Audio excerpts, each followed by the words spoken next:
so we were talking about like having friends and like how that adds an extra responsibility to your life. For a lot of people, I feel like it doesn't feel that way. What I'm realizing is from talking to people is that a lot of people view like having like personal relationships or like friends as relieving stress. Like an escape. Yeah, when it seems like you and I view it as like an added stress or an added responsibility to life. Yeah. And I think that's like the difference between, you know, you and me and a lot of people. It's like it really is like a job, like not having a job. Yeah. You know, like you want one and you need one, but you don't necessarily want one. Yeah, I feel you. You know, because exactly. it's work, but you do get something out of it. It's Mm-hmm. like the currency is friendship. Yeah. And like those endorphins, I guess. But you do have to work for it. Yeah, And, yeah. you know, I mean, I guess it's everything on the planet. You know, you have everything. You know, nothing comes for free. Mm-hmm. That's what I'm trying to say. I feel you. But it still sucks. I mean, I'm not sure what an ideal friendship would be. I think it would be like, you know, you pick up where you left off type of deal. It's more like I love friendships like that, but it's yeah. Those are only long distance though, and which is what I've learned is that like when people you are can't in the same treat city as you, they expect more. Yeah. Which is lame. But yeah, I feel you. It's yeah, I view like having friends as like an extra thing. Like I go to school, I have a job, etc., etc.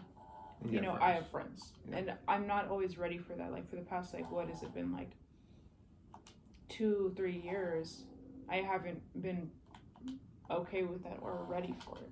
Mm-hmm. But now I feel like I'm ready for it. I don't know why or what changed. And by that's making new friends. Making new friends and maintaining friends that I will make in the future. I feel you. Does that make sense?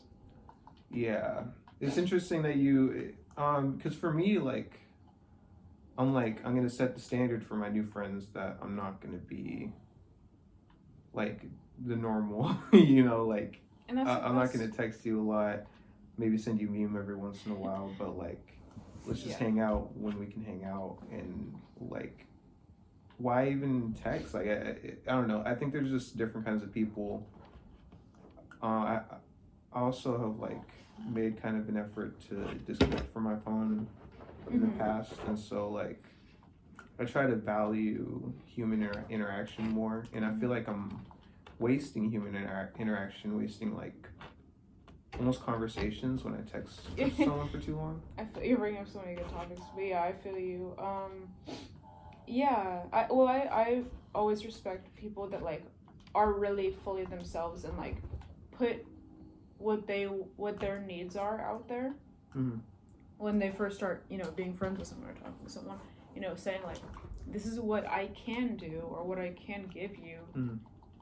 You know, take it or leave it. You know what I mean? Yeah. Because, you know, you can only do so much when you're an introvert. You know. Mm-hmm. And obviously, you know, it's best. I think, but you know, other people might argue differently. But I think it's best to say like what you can bring to a relationship before it happens, so that the person can like consent to it or not consent to it. You know what I mean? Mm-hmm. That's just me. A lot of people might argue differently that like you're gonna lose out on a lot of people that way.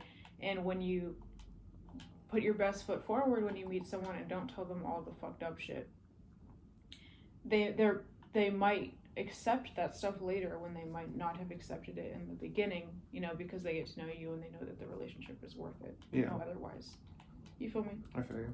And the communication is something like I commend you so much for. Like you're so good at communicating with people. Because my approach is like, stop like forcing your standards on me. Like I feel you. People are never the same. There shouldn't be like rules for anything because we're so like insanely different. So to like expect me to pick up a phone, which is a new device by the way, and we didn't have phones like I guess 20 years ago now. Or I don't know, when did phones come? Like, yeah, like 2000 Yeah, I know what you is when like cell phones came out. Yeah, smartphones. So like your communication's great, and I got to work on that more. I want to be, I'm realizing I have to tell people what I'm thinking, or else I just look like an asshole. Yeah. Or they just place what they what they think onto you. You know. Yeah, what I mean? Like they're just gonna assume, and then they have no direction, so they're just gonna be left to assume whatever, That's why I love this saying. I think it's something like people like. You're a mirror to other people. You know what I mean? Like they place their own what they would do, their own thoughts and emotions onto your actions. Yeah, I read that humans have a huge tendency to like project themselves onto the people. That's why a lot of times people say like when people insult you, don't take it personal because it's them like projecting their thoughts on you. Like when my mom was little, she was really quiet, and everyone at her school would call her like a snob. Oh, see, I got that too. I got that too. That's so interesting. It's like she's just terrified of you guys. Like, but also, if you're trying to enter the human game, like you're trying to talk to people and make friends, you have to accept that kind of thing.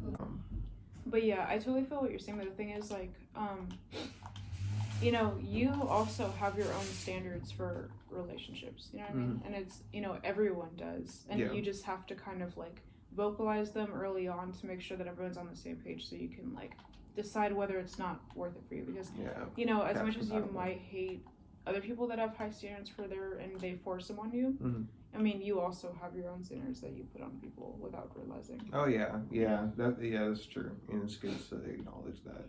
You know what I mean? Yeah.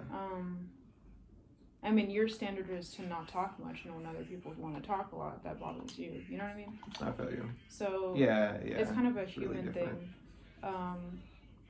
and we just kind of have to like figure it out, because everyone, even if like you both are looking for something as simple as this, I'm talking about you, but even if two people are both looking for something as simple as a relationship, that can be so detailed and convoluted of what that means to each person. A relationship. So that's why, like, when people are on Tinder and they just say in their bio, looking for a relationship, I'm like, well, what does that mean? Monogamous, polyamorous, spending a lot of time together, living apart, getting married one day, having kids. What does that mean? What does that mean?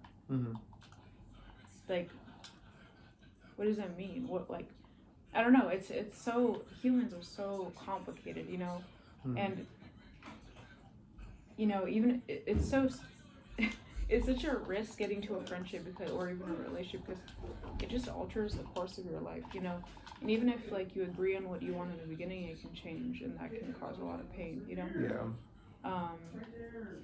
so yeah, it's just, I feel like people don't view something as simple as a friendship to be so complicated, but it's always been complicated to me. Yeah. It's always felt loaded. Well, and I think that's, just defining the difference between introverts and extroverts. Thanks for watching. No.